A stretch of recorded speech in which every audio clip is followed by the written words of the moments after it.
इस्तीफा दो, अमानतुल्लाह इस्तीफा दो, नईम फातिमा को बर्खास्त करो, नईम फातिमा को बर्खास्त करो, रईस अब्बास मुर्दाबाद, रईस अब्बास मुर्दाबाद, महमूद पराचा मुर्दाबाद, महमूद पराचा मुर्दाबाद, महमूद पराचा मुर्दाबाद, नईम फातिमा को बर्खास्त करो, नईम फातिमा को बर्खास्त करो, अमानतुल्लाह हाय हाय, अमानतुल्लाह चोर है, अमानतुल्लाह चोर है,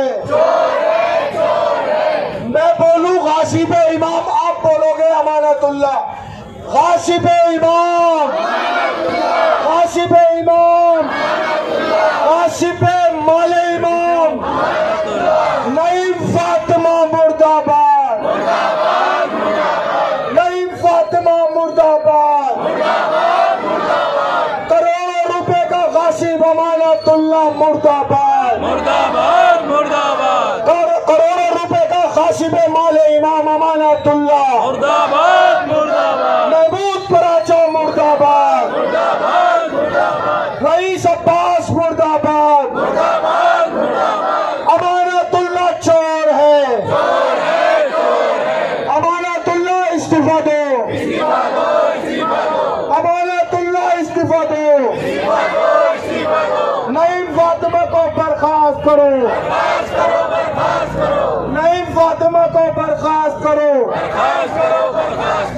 अब मैं आपको बताता हूँ, ये हम जितने भी नारे बुलंद कर रहे थे, इन सब के पीछे जो इनका माई बाप बैठा है वो है बहादुर चोर।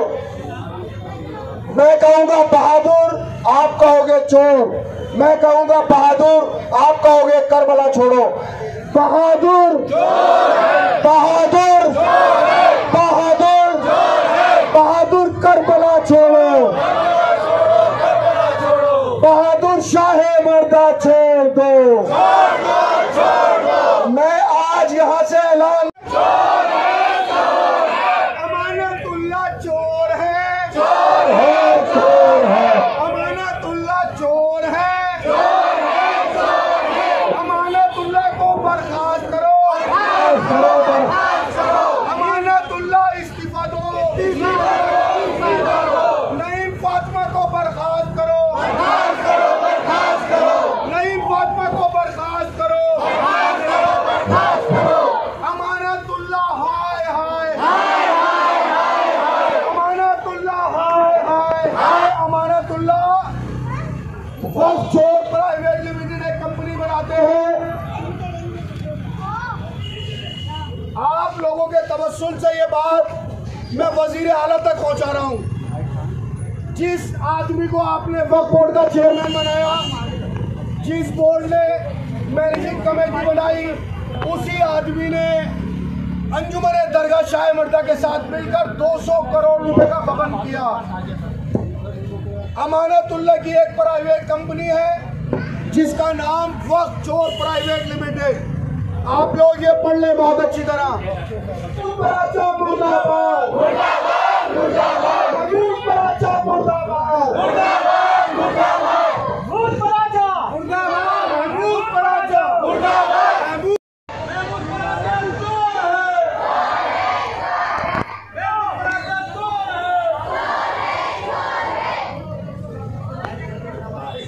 जोरबाग करबला की कमेटी अंजुमन हैदरी को लेकर के अब मामला सड़कों पर नजर आने लगा है। और इसी सिलसिले में कुछ दिन पहले ही हमने देखा कि दरियागंज में दिल्ली वक्फ बोर्ड के दफ्तर के बाहर जमकर नारेबाजी हुई और खूब अमानतुल्लाह हाय हाय और गबनबाजी को लेकर के कई मरतबा ये देखा गया। इससे पहले भी ऐसे ही एक प्रोटेस्ट मुजाहिरा किया गया था। हमारे साथ इसी मुद्दे पर बात करने के लिए मौजूद हैं अंजुमन हैदरी के जनरल सेक्रेटरी बहादुर अब्बास। बहादुर साहब, ये बताएं कि आपने इस धरने को किस तरह से देखा और जो कुछ ये चल रहा है अंजुमन हैदरी का मामला, वो किस तरह खत्म होगा? अस्सलाम वालेकुम, बिस्मिल्लाहिर्रहमानिर्रहीम। देखिए, जहां तक बात धरने की या प्रदर्शन की बात है, तो दिल्ली के अंदर तकरीबन हमारे लाखों शिया रहते हैं। उसके अंदर से अगर कोई 10, 5, 20 लोगों को जो पेड़ अमानतुल्लाह साहब ने बुलाए थे उनको धरने का हम नाम दें तो ठीक नहीं होगा। सच्चाई ये है कि धरने से एक दिन पहले जो धरना जिसको कह रहे हैं, तो नईम फातिमा साहिबा जो मेंबर दिल्ली वक्फ बोर्ड हैं, उनको बाकायदा धमकी दी गई थी कि आप बोर्ड मीटिंग में नहीं जाएंगी, क्योंकि इनको जो हमारे शिया औकाफ हैं, खास तौर से करबला जोरबाग, उस पर कब्जे को लेकर फैसला लेना था। बट उसके लिए रात को बाकायदा तकरीबन 11 बजे नईम फातिमा साहिबा के तरफ से FIR दर्ज कराई गई थी, जिसकी पुलिस स्टेशन गीता कॉलोनी के अंदर बाकायदा कंप्लेंट दी गई। और उसके बाद रात को तकरीबन 12 बजे जब वहां से मामला आगे संगीन हो गया, तो वहां पर उच्च अधिकारियों के पुलिस के इंटरवेंशन के बाद रात को तकरीबन 12 बजे पुलिस स्टेशन दरियागंज में बाकायदा इन गुंडों के नाम से अमानतुल्लाह के साथ में जो मिले हुए थे और अमानतुल्लाह के नाम से बाकायदा FIR दर्ज कराई गई थी रात को ही। तो ये कोई धरना था ही नहीं। सच्चाई ये थी कि ये एक बार दोबारा कोशिश की गई थी अमानतुल्लाह साहब की तरफ से एक बेचारी खातून को डराने की, धमकाने की और उनका कदम पीछे हटाने की। देखिए, ऐसा है, करबला जोरबाग जो है ये अंजुमन हैदरी रजिस्टर्ड 1954 से है। और दिल्ली में जो औकाफ होते हैं, उन औकाफ के अंदर बहुत से औकाफ ऐसे हैं जो डायरेक्ट मैनेजमेंट में होते हैं दिल्ली वक्फ बोर्ड के, और जिनके वक्फ बोर्ड के बनने से पहले जिनके मुतवल्ली मौजूद हैं, उनकी डायरेक्ट मैनेजमेंट जो है बाकायदा गजट के थ्रू शिया प्रॉपर्टी खास तौर से दी गई है, जिसमें अंजुमन हैदरी भी एक है। अब इसके अंदर आजादी से आज तक कभी ऐसा नहीं हुआ कि कोई वक्फ बोर्ड वहां की कमेटी बनाए। सच्चाई ये है कि वहां के जो सोसाइटी रजिस्ट्रेशन एक्ट है उसके तहत ही वहां की कमेटी बनती है, उसी के तहत काम करती है। अब अमानतुल्लाह साहब क्योंकि ये हैं वक्फ माफिया, भू माफिया, वक्फ चोर, वक्फ खोर, तो ये क्या है, इनको हर प्रॉपर्टी ऐसे दिखती है जैसे मेरे बाप की मिल्कियत है, मेरी जाती मिल्कियत है, ऐसा उनको लगता है। अब वो क्या कहते हैं, साहब जो ये करबला है ये वक्फ बोर्ड इसकी मालिक है।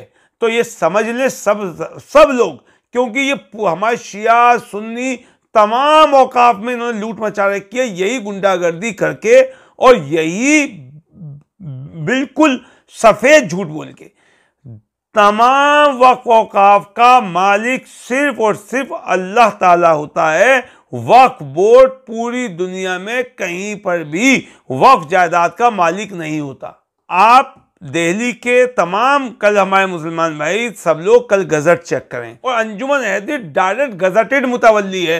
ये अमानतुल्लाह खान जो भूमाफिया वाली भाषा इस्तेमाल करते हैं कि वक्फ बोर्ड मालिक है, ये बिल्कुल झूठ और बेहुदा बात करते हैं, और इसी तरीके से पूरी दिल्ली की वक्फ जायदादों में इन्होंने लूट मचा रखी है। देखिए, ऐसा है कि ये अमानतुल्लाह साहब एक नया ड्रामा लेके आए हैं कि साहब के ये भी, मैं तो शियाओं के साथ हूं, ये भी शिया हैं, तुम भी शिया हो, तो वसीम रिजवी भी शिया है, तो वसीम रिजवी के साथी हो क्या?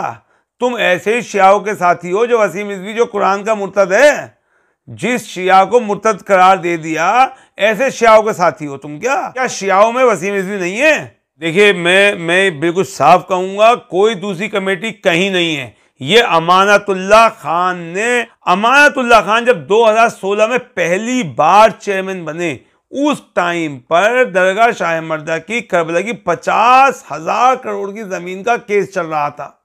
वहां पर जो काबिज थे, उसको जो सरपरस्ती कर रहे थे, उसके जो मालिक थे वो थे अहमद पटेल, और वहां पर उस टाइम पे जो उसको चला रहे थे वो थे इनके रिश्तेदार माली वसीम खान और मोहित खान वगैरह, जो पठान इनके सब जानते हैं, जो इनके गांव के हैं। उनको बचाने के लिए, उनकी मदद करने के लिए उस टाइम पर अमानतुल्लाह खान ने अहमद पटेल और अपने रिश्तेदारों के साथ मिलके बाकायदा इनको फ़ायदा पहुंचाने के लिए प्राचा साहब को बाकायदा केस से हटा दिया था, और कोर्ट में एफिडेविट दिया था उसके फेवर में कि ये जगह इसी के पास रहनी चाहिए।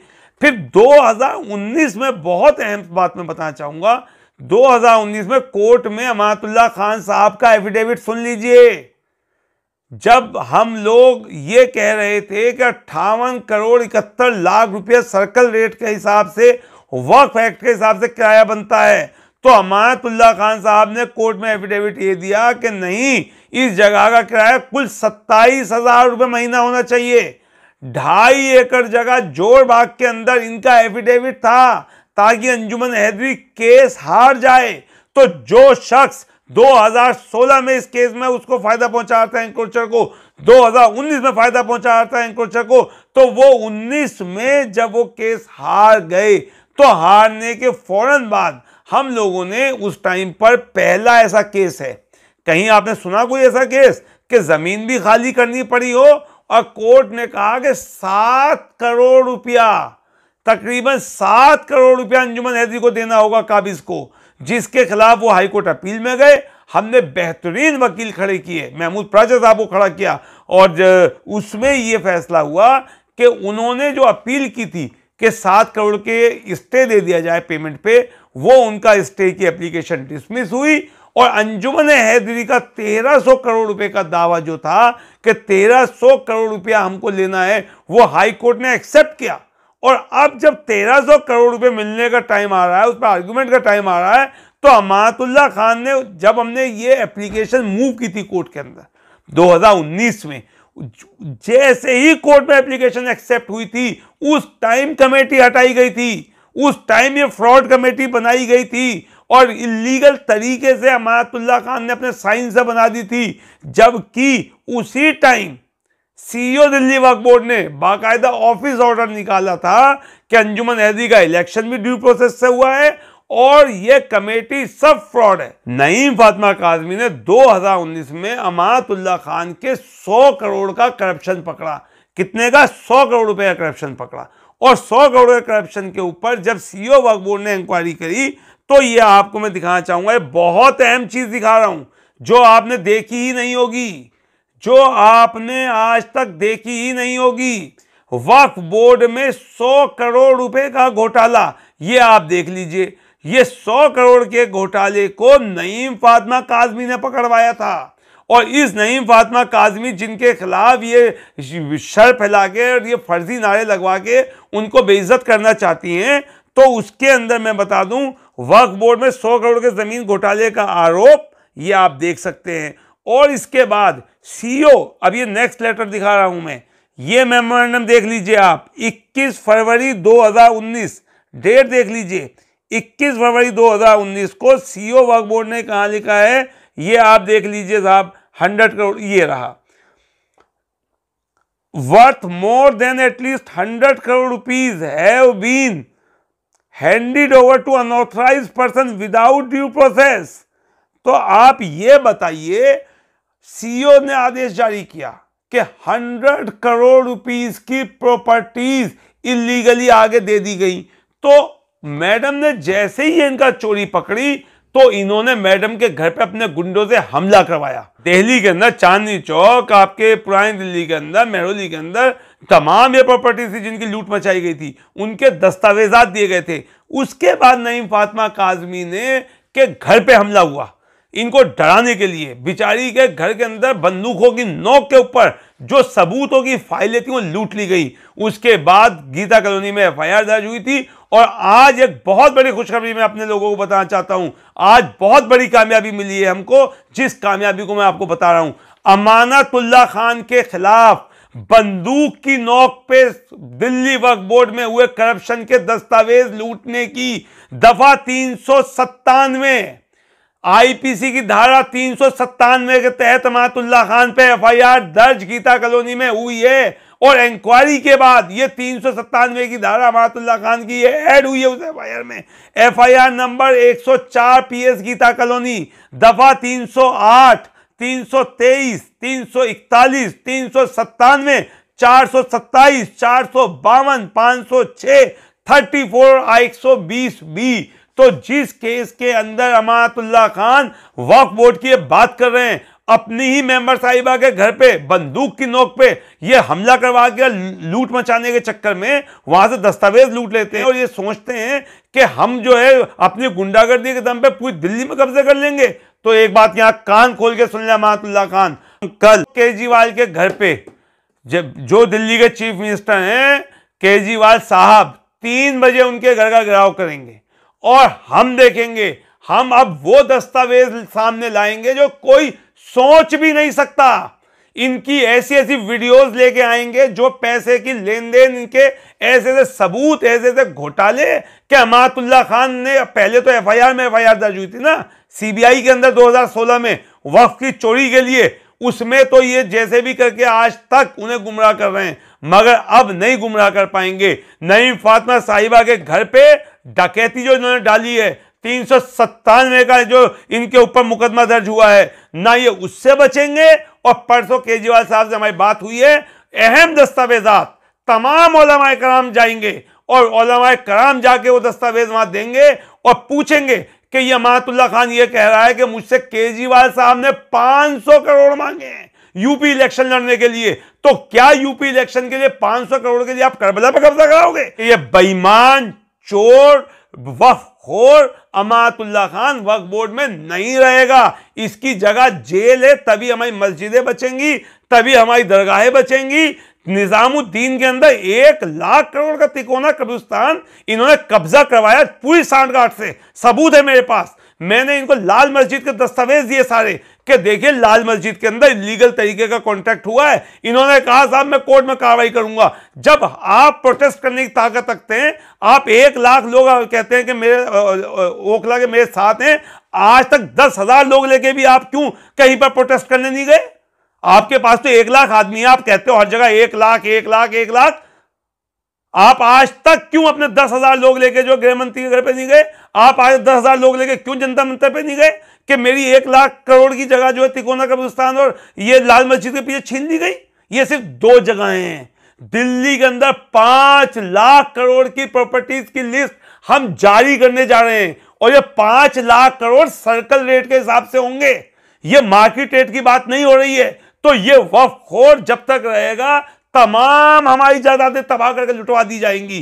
देखिए हम तो शिया हैं, हम तो करबला के लिए जान देने के लिए हर तरीके से खड़े हैं, मगर ये तमाम हमारे सुन्नी भाइयों को भी जो उनकी वक्फ जायदादों को लूटा जा रहा है, तिकोना कब्रिस्तान देख के हमारे खून के आंसू आते हैं।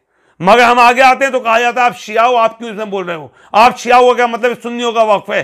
तो हमें यह कह के रोक दिया जाता है। मैं तमाम अपने सुन्नी भाइयों से हाथ जोड़ के अपील कर रहा हूं, भाइयों आप आगे बढ़ें और देखें किस तरह लूट मचा रखी है। केजरीवाल साहब ने यह कहा था मैं 220 स्कूल दिल्ली में बनाना चाहता हूं, अमातुल्लाह खान ने 85 लाख करोड़ रुपए खा गए उस काम के, और अब जब वहां पर जो है स्कूल खाली हो गया जो चांदनी चौक में, तो आज क्या कर रहे हैं? उस स्कूल के लिए वहां पर दुकानें बनाने का एजेंडा लेके आए थे 4 तारीख को कि स्कूल खत्म कर दिया जाए और दुकानें बना दी जाए।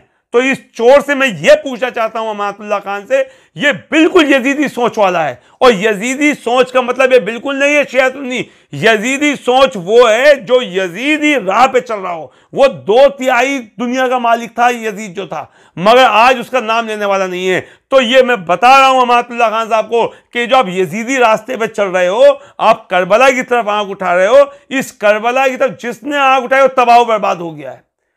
छोड़ेंगे नहीं, ना ये कब्रिस्तानों को मस्जिदों को जो आप बेच रहे हैं, ना आप उसमें बचोगे ना यहां बचोगे। और इंशाअल्लाह कल सैटरडे 3 बजे ऐसे सबूत सामने आएंगे कि पूरी कौम के जो है आंखें फटी रह जाएंगी कि ये क्या हुआ, ये क्या हमने गलती करी, हमने किस गद्दार के ऊपर अपना यकीन किया। और उसके बाद 1 सेकंड भी इस शख्स को वक्फ बोर्ड की जिम्मेदारी कौम को नहीं संभालने देनी चाहिए। सबूत हम देंगे और कौम जो है इस पे फिर फैसला करे कि इस शख्स के साथ क्या होना चाहिए।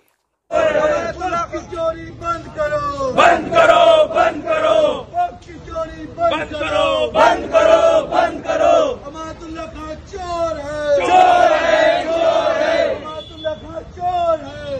मुर्दाबाद, अमानतुल्लाह खान, मुर्दाबाद, अमानतुल्लाह खान, मुर्दाबाद, अमानतुल्लाह खान, मुर्दाबाद। अमानतुल्लाह खान, बर्खास्त करो, अमानतुल्लाह खान को, बर्खास्त करो, बर्खास्त करो, अमानतुल्लाह खान को, बर्खास्त करो, बर्खास्त करो, अमानतुल्लाह खान को, बर्खास्त करो, बर्खास्त करो।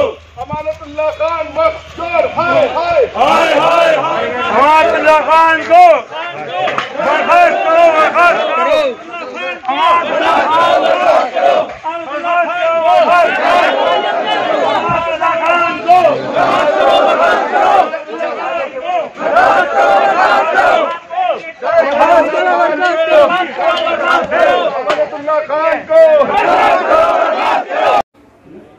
अंजुमन हैदरी की कमेटी के लिए इस वक्त में दो बाड़े बन गए, यानी एक वो कि जो अपने आप को रजिस्टर्ड कह रही है कमेटी, और एक वो कि जो दिल्ली वक्फ बोर्ड से अप्रूव की गई है। उन लोगों को, उन ओहदेदारान को, उन मेंबर्स को लेटर मिलने के बाद वो कहते हैं कि अंजुमन हैदरी हमारे जरिए चलेगी और हम लोग चलाएंगे। अलावा इसके जो कुछ भी इल्जामबाजी की जा रही है अंजुमन हैदरी के जनरल सेक्रेटरी बहादुर अब्बास की तरफ से, उन तमाम मामलों पर बात करने के लिए इस वक्त हमारे साथ वक्फ बोर्ड के चेयरमैन अमानतुल्लाह खान मौजूद हैं। अमानतुल्लाह, आपके ऊपर सीधे तौर पर इल्ज़ाम ये है कि आप कई सौ करोड़ रुपए की गबनबाजी, दूसरा वक्फखोर, वक्फ चोर, इस तरीके के जो अलकाबात हैं उनसे आपको नवाजा जा रहा है। अब देखिए, इस तरह के लोग जो हैं, अब ये मेरी समझ में नहीं आता कि ये जो अंजुमन हैदरी के जो ये जनरल सेक्रेटरी हैं, इनका इंटरेस्ट क्या है और ये क्यों उस ओहदे पर बैठना चाहते हैं। अगर उसका इंटरेस्ट नहीं है या उसका ज़ाती मफाद नहीं है तो वो क्यों इस ओहदे पर बैठना चाहता है, उसको वो छोड़ दे। और जब भी हमारे पास इनकी बड़ी सारी शिकायतें आई, बड़ी सारी कंप्लेन आई, उन कंप्लेन को देखते हुए हमने वहाँ पर एक कमेटी बनाई एडॉप बेसिस पर। अब ये उस कमेटी को काम नहीं करने देना चाहते। अब ये मैं इनसे ये पूछना चाहता हूँ कि भाई, आप जिस तरह की आप बात करते हो, आप एक पढ़े लिखे के समझदार इंसान लगते हो, तो आप जो ये बेसलेस बातें करते हो कि साहब इतना पैसा खा लिया या इतना गबन कर लिया या इतना कुछ कर दिया, तो आपके पास कोई सबूत है किसी किस्म का? आपने एक मेंबर यहाँ पर बनाकर भेजी नईम फातिमा, वो हर मीटिंग में, यहाँ हमारी जो भी बोर्ड की मीटिंग होती है वो आती हैं, और उनकी वो बहन हैं, और वो हमसे इस बात का प्रेशर बनाती हैं कि आप अंजुमन हैदरी को फ़ायदा पहुँचाओ, आप अंजुमन हैदरी को वहाँ पर रहने दो, जो दूसरी कमेटी बनाई है उसको ख़त्म कर दो। और यहाँ से जो बोर्ड की जो मीटिंग्स की जो कार्रवाई है उसको वो फ़ोटो खींच करके बहादुर अब्बास को भेज रही है। हमारे पास पुख्ता सबूत हैं इस बात के, हमारे पास फ़ोटो हैं, उसने व्हाट्सअप किया पिछली बार, अभी 2 दिन पहले वो आई थी। तो इस तरह की चीज़ों से क्या फ़ायदा है? और हमने जो भी वहाँ कमेटी बनाई है वो सारे शिया हजरात हैं उसके अंदर, एक भी सुन्नी नहीं है, और वो ज़मीन शियाओं की है। अब शियाओं को सुपुर्द हमने कर दी। अब किसने खाया, कैसे खाया, हमें तो ये पता नहीं हमने किससे क्या लिया। लेकिन हाँ, बिल्कुल ये बात है कि ये आदमी बेसलेस बात करता है, बेवकूफ़ी की बातें करता है, और इसकी ज़ुबान पर कोई लगाम नहीं है। ये किसी को 500 करोड़ का बताएगा, किसी को 5000 करोड़ का बताएगा। अरे भाई, क्या तूने कभी हमें चाय भी पिलाई है? जब अंजुमन हैदरी तू देख रहा था, जब अंजुमन हैदरी को इतने टाइम से तुम यहाँ देख रहे हो, तो तुमने कभी हमको क्या दिया? हमें कभी चाय भी नहीं पिलाई, तो दूसरे हमें क्या दे देंगे? और वक्फ के बारे में इस तरह की चीज़ें करना ये अच्छी नहीं है। अंजुमन हैदरी के पास इतना पैसा है, कहाँ से आया इनके पास इतना पैसा कि 500 करोड़ हम इनसे मांगेंगे? तो इनके पास तो यानी कि कमाई है, और हम उसी की जांच कर रहे हैं। हमारे पास, हमने एक जांच कमेटी बनाई है अपने यहाँ, और उसकी मैं जांच कर रहा हूँ। उसमें पता करूँगा जो इसने बेसलेस बातें की हैं, क्या इसके पास सबूत है, और अगर सबूत नहीं दिए इसने तो इसके खिलाफ़ FIR भी करेंगे और मानहानि का मुकदमा भी करेंगे। कि इस तरह के जो लोग हैं, जो ये इसका अपना इंटरेस्ट है, ये वहाँ से मोटी कमाई कर रहा है, वहाँ ये किराया वसूल रहा है, वहाँ पर ये जो एक पहले एक नर्सरी हुआ करती थी, उस नर्सरी को अब ये चला रहा है, तो वहाँ से इसको मोटी इनकम है, इसके लोगों को मोटी इनकम है वहाँ से, इसलिए ये जाना नहीं चाहते। और इतनी बड़ी बड़ी बातें करते हैं, ऐसी बातें, और धरना प्रदर्शन करता है। क्यों करता है भाई तू धरना प्रदर्शन? अगर तुम्हारा कोई वहाँ इंटरेस्ट नहीं है तो छोड़ दो उसको। तुम्हारी कम्युनिटी में अकेले तुम ही हो बस। शियाओं में क्या सबसे समझदार, सबसे ईमानदार, सबसे बढ़िया आदमी ये है? अगर तुम नहीं हो, अगर तुम उस कमेटी पे जो हमने बनाई है उस पर तुम सवालिया निशान खड़ा कर रहे हो, तो दूसरे लोग दे दो, हमें अच्छे लोग दे दो। मैं तो जो जिम्मेदार शिया हैं, जिम्मेदार शिया हजरात दिल्ली के अंदर रहते हैं, वो मेरे पास आएँ, मिलें। जोन सी कमेटी जैसी कमेटी ईमानदार लोगों की बनवाना चाहेंगे मैं बना दूंगा। बस मैं ये पूछना चाहता हूँ, क्या बहादुर अब्बास अकेला शियाओं का ज़िम्मेदार है? क्या शियाओं का अकेला एक इंसान है जो रहना चाहता है? और अगर अपना इसका इंटरेस्ट नहीं है, फ़ी सबीलिल्लाह सब कुछ कर रहा है, तो छोड़े। जब उस पर इतने इल्ज़ामात लग रहे हैं तो छोड़े, और कहें कि जब तक के जांच पूरी नहीं होती मैं ओहदे को छोड़ रहा हूँ, जांच करे। अगर मैं पाक साफ़ निकलता हूँ तो हमको दोबारा बनाया। अगर ये पाक साफ़ निकलेगा हम इसी को लेकर आ जाएंगे। एसजे रज़ा जो हैं, हमने जो प्रेसिडेंट बनाए, वो तो बड़े ज़िम्मेदार आदमी हैं, शियाओं की कम्युनिटी के बहुत ज़िम्मेदार आदमी हैं, और उनकी बड़ी रिस्पेक्ट है, बड़ी इज़्ज़त है उनकी। और हमने तो कोई भी ऐसा आदमी नहीं बनाया। और ये सरफराज जो जनरल सेक्रेटरी है, पहले भी अंजुमन हैदरी में थे, तब वो बढ़िया आदमी थे, आज वो ख़राब हो गए। यानी कि जो बहादुर अब्बास के साथ रहे वो तो अच्छा आदमी है, और जो उसके खिलाफ हो जाए वो ख़राब आदमी। शिया अगर नहीं है तो फिर वो यहाँ ऑडिट क्यों कराते थे? वो हमारे यहाँ से वकील क्यों लेते थे? अगर शिया वक्फ नहीं है, अगर शिया, तो फिर अगर ये तो हमारा, देखिए कंट्रोल तो हमारे पास है, और कंट्रोल अब इनकी एक मेंबर है वो खालिद अंजुमन हैदरी को सपोर्ट करती है। मैं उससे ये कहता हूँ कि भाई तुम पूरे शिया कम्युनिटी की आप रिप्रेजेंटेटिव हो, सबकी बात करो, वो करती नहीं है। अब ये कैसे कह सकते हैं कि शिया हमारा नहीं है? ये जो अंजुमन हैदरी है, यहाँ पर जो कमेटी हमने बनाई है शिया हजरात की बनाई है, लेकिन कंट्रोल दिल्ली वक्फ बोर्ड का है, वो हमारे गजट में है, ये भी हमारे यहाँ से ऑडिट कराते थे। अगर शिया अगर ये अंजुमन हैदरी वक्फ बोर्ड के अंदर नहीं है, अगर ये शाह मर्दा वक्फ बोर्ड के अंदर नहीं है, तो फिर बहादुर अब्बास जो है हमारे यहाँ से ऑडिट क्यों कराते थे? हमारे पास तो उनके ऑडिट है, ऑडिट रिपोर्ट है, हमारे यहाँ से वकील क्यों लेते थे?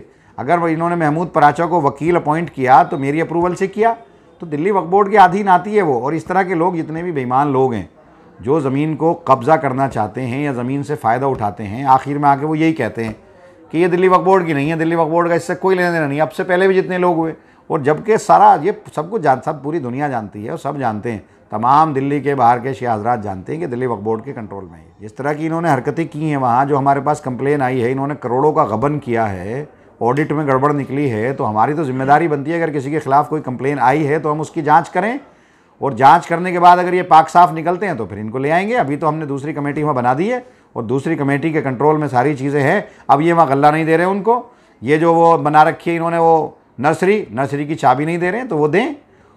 क्यों नहीं देते हैं? वो कमाई कर रहे हैं वहाँ से। हमें खबर मिली है कि 4 से 5 लाख रुपया रोज़ाना की इनकम है उससे, नर्सरी से, और ऑडिट में ये साल का 22 लाख रुपए दिखा रहा है। तो गड़बड़ तो की है ना इसने, किराए में गड़बड़ की है, डायरेक्ट किराएदारी कर रहा है। नईम फातिमा इनको चिट्ठी लिखती हैं, डायरेक्ट किराएदारी कर रहे हैं। तो ये सब चीज़ें गलत है। और अंजुमन हैदरी ये जो है शाह मर्दा अकेला बहादुर अब्बास का या रईस का नहीं है, वो पूरी कम्युनिटी का है, पूरे शिया हजरात का है, और हमारी जवाबदेही सब से है, पूरी कौम से है। और हम शियाओं की प्रॉपर्टी को कतई तौर पे, किसी भी प्रॉपर्टी को वक्फ के अंदर हम खलल बलल नहीं होने देंगे, चाहे बहादुर अब्बास हो। हम पर कितने भी वो इल्ज़ामात लगाए उसे प्रूफ करने पड़ेंगे। यहाँ भी प्रूफ करेगा, कोर्ट में प्रूफ करेगा, और अल्लाह के यहाँ भी उसे प्रूफ करना पड़ेगा। इस तरह के इल्ज़ामात से ना हम डरने वाले, ना हम झुकने वाले। तो एक नहीं 1000 धरने कर ले, हम ना डरते उससे। भाई जाँच कर रहे हैं, हम उनसे सबूत मांग रहे हैं, और हम उसके बाद जो है FIR कराएंगे और कोर्ट का रास्ता इख्तियार करेंगे। यही एक अल्लाह वाला आदमी है। और इसकी ज़ुबान पर अगर ये लगाम होती तो शायद आज इसकी इज़्ज़त होती। इसके समाज में कोई इज़्ज़त नहीं है, कोई आदमी इसके पास नहीं है। मेरे पास जितने लोग दिल्ली के मिलते हैं सब इसी की मुखालफत करते हैं।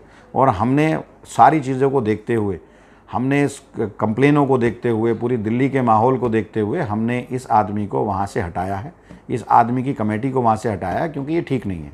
कुल मिलाकर अंजुमन हैदरी का ये मामला जो अब सड़कों पर है, और सड़कों से होता हुआ अब फिलहाल यहाँ तक पहुँचा है, दिल्ली वक्फ बोर्ड तक, और यहाँ से अब आगे अदालत तक जाने की तैयारी में है। ये मामला देखना दिलचस्प होगा कि आगे इसमें कौन सी कमेटी ऐसी है कि जो सच्चाई पर है, और कौन सी कमेटी ऐसी है या कौन से अहदेदारान ऐसे हैं जो झूठ पर हैं। और अमानतुल्लाह ने साफ तौर पर कह दिया कि हम किसी भी तरीके से गबनबाजी, घपलेबाजी या गलत लोगों को कहीं स्पेस नहीं दे सकते। आप लोग हमारे साथ इस खबर पर जुड़े, आपका बहुत बहुत शुक्रिया। हिंदुस्तान लाइव फरहानिया या यूट्यूब पर सब्सक्राइब कर सकते हैं और क्लिक कर सकते हैं बेल आइकन हमारी खबर की पहली नोटिफिकेशन के लिए। फेसबुक पर हमारा पेज हिंदुस्तान लाइव फरहानिया या फॉलो और लाइक कर सकते हैं। शुक्रिया साथ जुड़ने के लिए। Thank you for now.